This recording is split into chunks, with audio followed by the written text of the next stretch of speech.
আকাশবাণী খবর পড়ছি চঞ্চল ভট্টাচার্য। প্রথমে বিশেষ বিশেষ খবর।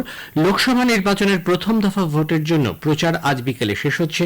এই পর্যায়ে 21টি রাজ্য ও কেন্দ্রশাসিত অঞ্চলের 102টি আসনে ভোট নেওয়া হবে আগামী শুক্রবার 19 এপ্রিল। প্রবীণ বিজেপি নেতা প্রধানমন্ত্রী নরেন্দ্র মোদী আজ আসামের নলবাড়িতে এবং ত্রিপুরার আগরতলায় নির্বাচনী জনসভায় ভাষণ দেবেন। কংগ্রেস নেত্রী প্রিয়াঙ্কা গান্ধী বডরা ইন্ডি জোটের প্রার্থীদের সমর্থনে গতকাল আগরতলা শহরে একটি রোড শোতে অংশ নেন। আজ রামনবমী। অযোধ্যায় মন্দির প্রতিষ্ঠার পর এই প্রথম সেখানে রাম জন্মোৎসব যথোচিত মর্যাদায় পালন করা হচ্ছে। ছত্তিশগড়ে নিরাপত্তা বাহিনীর সঙ্গে সংঘর্ষে এক শীর্ষ মাওবাদী নেতা সহ 29 জন প্রাণ হারিয়েছে। ইডেনে আইপিএল এর উত্তেজনাপূর্ণ ম্যাচে রাজস্থান রয়্যালস 2 উইকেটে কলকাতা নাইট রাইডার্সকে হারিয়ে দিয়েছে। আসছে বিস্তারিত খবরে। লোকসভা নির্বাচনের প্রথম দফা ভোটের জন্য প্রচার আজ বিকেলে শেষ হচ্ছে। এই পর্যায়ে 21টি রাজ্য ও কেন্দ্রশাসিত অঞ্চলের 102টি আসনে ভোট নেওয়া হবে আগামী শুক্রবার 19 এপ্রিল। এর মধ্যে রয়েছে পশ্চিমবঙ্গের 3টি আসন, কোচবিহার, জলপাইগুড়ি ও আলিপুরদুয়ার। এছাড়াও রাজস্থানের 12, উত্তরপ্রদেশে 8, মধ্যপ্রদেশে 6, মহারাষ্ট্র, আসাম, উত্তরাখণ্ডে 5টি করে আসন এবং বিহারে 4টি করে আসনে ভোট নেওয়া হবে। অবাধ ও সুষ্ঠু ভোট গ্রহণ সুনিশ্চিত করতে নিরাপত্তা ব্যবস্থা জোরদার করা হয়েছে। প্রবীণ বিজেপি নেতা প্রধানমন্ত্রী নরেন্দ্র মোদী আজ আসামের নলবাড়িতে এবং ত্রিপুরার আগরতলার স্বামী বিবেকানন্দ ময়দানে নির্বাচনী জনসভায় ভাষণ দেবেন। অষ্টাদশ লোকসভা নির্বাচনের প্রথম পর্যায়ে পশ্চিম ত্রিপুরা লোকসভা আসন ও রামনগর বিধানসভা কেন্দ্রের উপনির্বাচনের প্রচার শেষ হবে আজ বিকেল 5টায়। শ্রী মোদী গতকাল গুয়াহাটিতে একটি রোড শোয়ে অংশগ্রহণ করেন। কংগ্রেস নেত্রী প্রিয়াঙ্কা গান্ধী বডরা ইন্ডি জোটের কংগ্রেস ও সিপিআইএম প্রার্থীদের সমর্থনে গতকাল আগরতলা শহরে একটি রোড শোতে যোগ দেন।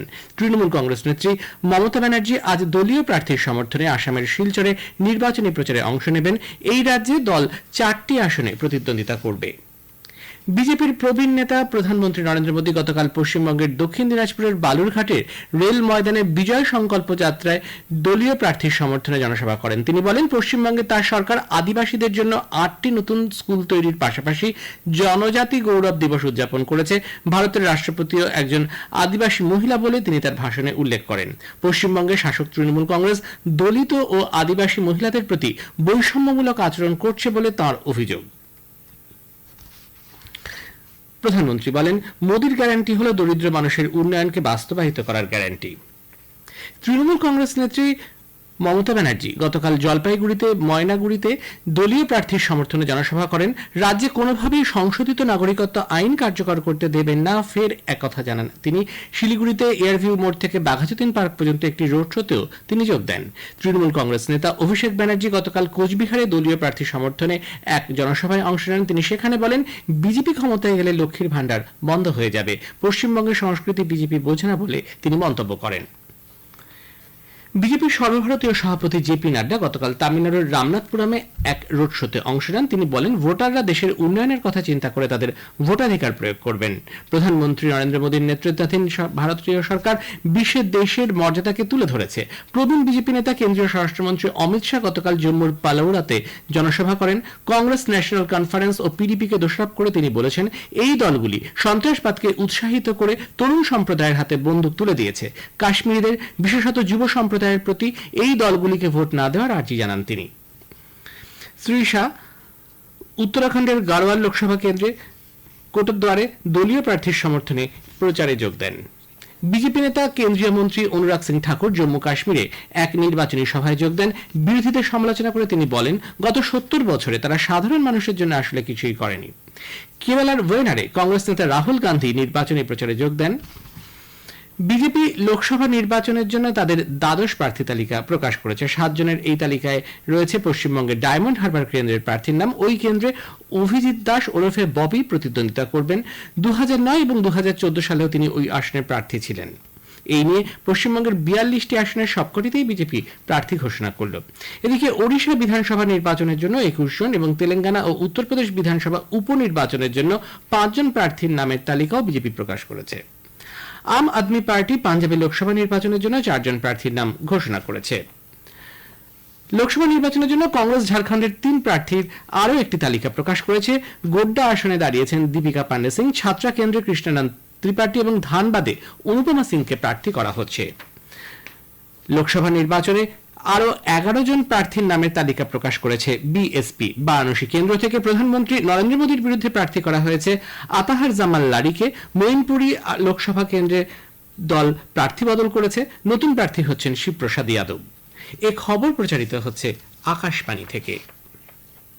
আজ রামনবমী। অযোধ্যার মন্দির প্রতিষ্ঠার পর এই প্রথম রাম জন্মোৎসব যথোচিত মর্যাদায় পালন করা হচ্ছে। ইতিমধ্যেই ভক্তদের ভিড় উপচে পড়ছে, নিরাপত্তা ব্যবস্থাও জোরদার করা হয়েছে। সমস্ত রকমের ভারী যানবাহন অযোধ্যা শহরে প্রবেশের উপর নিষেধাজ্ঞা জারি করা হয়েছে। ক্লোজ সার্কিট টিভি ও ড্রোন ক্যামেরার মাধ্যমে গোটা এলাকায় নজরদারি চালানো হচ্ছে। ভক্তদের সুবিধার্থে জায়গায় জায়গায় বিশুদ্ধ পানীয় জল ও অস্থায়ী চিকিৎসা কেন্দ্রের বন্দোবস্ত করা হয়েছে। রামলালা মন্দির সাজিয়ে তোলা হয়েছে ফুল ও মালায় এবং আলোয়। পুজোর শুভক্ষণ শুরু হবে বেলা 12:16। সেই সময় সূর্যরশ্মির ছটায় আলোকিত রামলালার বিগ্রহের মুখমণ্ডল এক ঐতিহাসিক পরিবেশের সৃষ্টি করবে। গোটা মন্দিরে ধ্বনিত হবে বৈদিক মন্ত্র, নিবেদন করা হবে 56 ভোগ, তারপর তা ভক্তদের মধ্যে বিতরণ করা হবে। রাষ্ট্রপতি উপরাষ্ট্রপতি রামনবমী উপলক্ষে দেশবাসীকে শুভেচ্ছা জানিয়েছেন। রাষ্ট্রপতি দ্রৌপদী মুর্মু তার শুভেচ্ছা বার্তায় বলেছেন, রামচন্দ্রের আদর্শ আমাদের সত্যের পথে চালিত করে, সঠিক দিশা দেখায়। রামচন্দ্রকে সাহসিকতা, আদর্শ ও মানবিকতার মূর্ত প্রতীক হিসেবে বর্ণনা করে শ্রীমতী মুর্মু জনগণকে তাঁর সেই আদর্শ অনুসরণের আহ্বান জানান, যার মাধ্যমে এমন এক রাষ্ট্র গড়ে তোলা সম্ভব যেখানে প্রত্যেকেই নিজ মর্যাদায় বসবাস করতে পারবেন।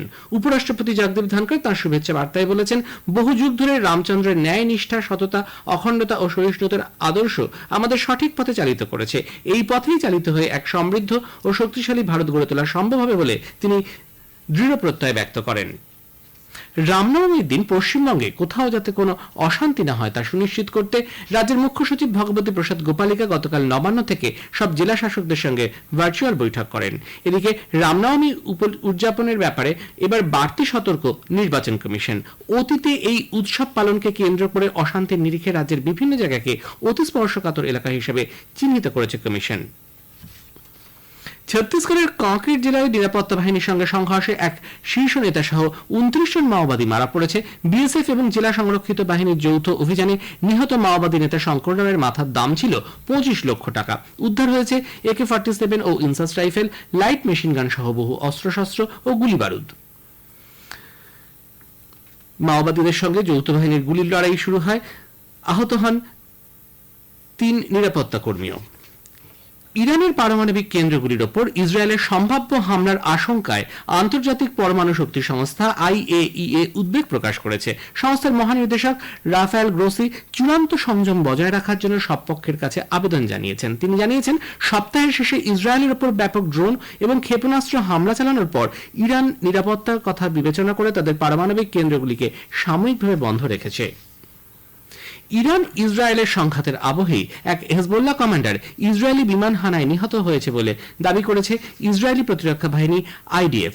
দক্ষিণ লেবানন শহরের আইন ব্যালে এই বিমান হানা চালানো হয়। এদিকে ইসরায়েলকে নিশানা করে 300-র বেশি ড্রোন ও ক্ষেপণাস্ত্র ছোড়ার প্রতিক্রিয়ায় ইরানের বিরুদ্ধে ওয়াশিংটন নতুন করে নিষেধাজ্ঞা জারির কথা বিবেচনা করছে।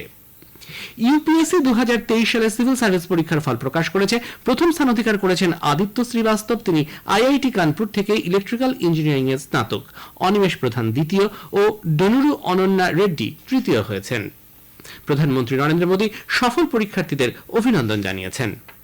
রাষ্ট্রপতি দ্রৌপদী মুর্মু বলেছেন, তথ্য বিশ্লেষণ এবং প্রমাণ ভিত্তিক উন্নয়নমূলক কর্মসূচির প্রয়োগ সরকারের পক্ষ জনগণের অর্থনৈতিক উন্নয়নকে আরো এগিয়ে নিয়ে যেতে সাহায্য করে। তরুণ IAS আধিকারিকদের নতুন ধ্যান ধারণা, পদ্ধতি ও কৌশলের মাধ্যমে কর্মদক্ষতা বৃদ্ধির বিষয়ে তিনি মত প্রকাশ করেন। রাষ্ট্রপতি ভবনে গতকাল ইন্ডিয়ান ইকোনমিক সার্ভিসেসের একদল শিক্ষানবিশের সামনে শ্রীমতী মুর্মু ভাষণ দিচ্ছিলেন। ভারতীয় আবহাওয়া দপ্তর চলতি মাসের 21 তারিখ পর্যন্ত উত্তর পূর্ব ভারতে বজ্রবিদ্যুৎ সহ হালকা থেকে মাঝারি বৃষ্টিপাত এবং এর পূর্বাভাস দিয়েছে। এদিকে ওড়িশা ও পশ্চিমবঙ্গের বেশ কিছু জায়গায় তাপপ্রবাহের সতর্কতা দেওয়া হয়েছে। অন্ধ্রপ্রদেশ ও তেলেঙ্গানায় তাপপ্রবাহ অব্যাহত থাকবে। পশ্চিমবঙ্গ, ওড়িশা, গোয়া, গুজরাট ও কর্ণাটকে গরম এবং অস্বস্তিকর পরিস্থিতি বজায় থাকবে। ইডেনে IPL ক্রিকেটের উত্তেজনাপূর্ণ ম্যাচে রাজস্থান রয়্যালস 2 উইকেটে কলকাতা নাইট রাইডার্সকে হারিয়ে দিয়েছে। টসে জিতে রাজস্থান কলকাতাকে ব্যাট করতে পাঠায়। নির্ধারিত 20 ওভারে তারা 6 উইকেটে 223 রান করে। জবাবে ব্যাট করতে নেমে রাজস্থান 8 উইকেট হারিয়ে শেষ বলে লক্ষ্যে পৌঁছায়। আহমেদাবাদের নরেন্দ্র মোদী স্টেডিয়ামে আজ IPL ক্রিকেটের ম্যাচে গুজরাট টাইটান্স দিল্লি ক্যাপিটালসের বিরুদ্ধে খেলবে। শেষে বিশেষ বিশেষ খবর আরও একবার। লোকসভা নির্বাচনের প্রথম দফা ভোটের জন্য প্রচার আজ বিকেলে শেষ হচ্ছে। এই পর্যায়ে 21টি রাজ্য ও কেন্দ্রশাসিত অঞ্চলের 102টি আসনে ভোট নেওয়া হবে আগামী শুক্রবার 19 এপ্রিল। আজ রামনবমী। অযোধ্যায় মন্দির প্রতিষ্ঠার পর এই প্রথম সেখানে রাম জন্মোৎসব যথোচিত মর্যাদায় পালন করা হচ্ছে। খবর শেষ হলো।